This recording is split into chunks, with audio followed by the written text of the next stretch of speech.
আমি মানে একদম তীব্র প্রতিবাদ জানাচ্ছি। এর মতো ন্যক্কারজনক জিনিস আর হতে পারে না। এবং বাংলাদেশের ছায়ানটের নাম সারা পৃথিবী জোড়া। সেখান থেকে কত কত ভালো ভালো শিল্পীদের আমরা পেয়েছি। আর ছায়ানটের মাঝে মাঝেই দেখবে ওদের আহ, অনুষ্ঠান ফেসবুকে কিছু কিছু ওরা পোস্ট করেন। হুম, মানে সেইগুলো দেখে অনেক কিছু শিখি আমরা।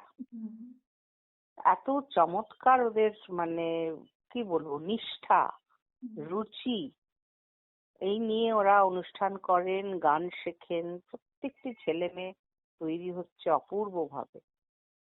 তো সেখানে আমি মানে এটা ভাবতেই পারছি না।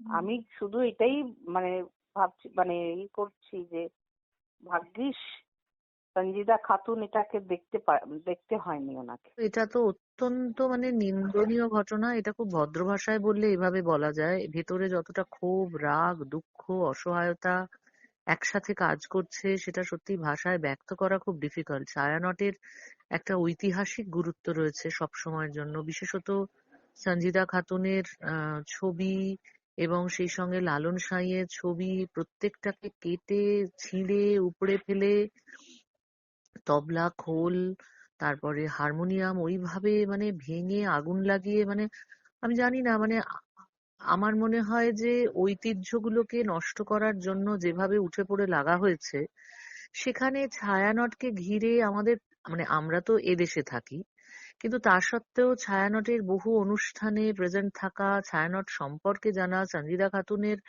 বিশাল একটা অবদান সম্পর্কে আমরা যতটুকু জানি, এবং ছায়ানট আমি বারবার বলছি যে একটা ইতিহাসের স্বাক্ষর বহন করে বাংলাদেশের সঙ্গীতের ক্ষেত্রে আমি বলবো।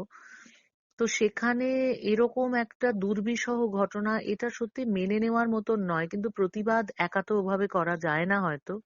কিভাবে কি করলে এটার থেকে পরিত্রাণ পাওয়ার উপায় আছে আমি জানি না, কিন্তু যা হবার সেটা তো পুরো শেষ হয়ে গেল।